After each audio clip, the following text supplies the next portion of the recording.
Porsche 996.2 GT3 RS 2004 metų. Kaip šį automobilį apibūdino mūsų garažo gidas? Šūdlempis. Jis dalijasi tuos pačius žibintus kaip ir Porsche Boxsteris, kaip žinomas kaip 986. Dar kitaip, šios lempos yra vadinamas kaip kepti kiaušiniai arba Friday ir atsisakyta prieš tai buvusių būtent standartiško foliuo lempų, būtent kad taupyti pinigus, nes tuo metu Porsche nelabai buvo geras laikotarpis.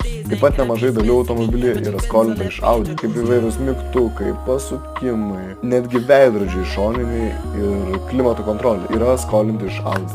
Bet baigiame apie blogus dalykus, dabar pakalbėkime apie gerus. Tai buvo pirmasis 911, kurio variklis buvo užšildomas vandeniu. O koks tai buvo variklis? 3,6 litrų, 6 cilindrų, atmosferinis. Reiškia, nėra turbinos, o oras paduodamas dėl cilindrą susidariusio vakuumo. Jis taip pat turi pavadinimą. Šis variklis vadinamas mezgė.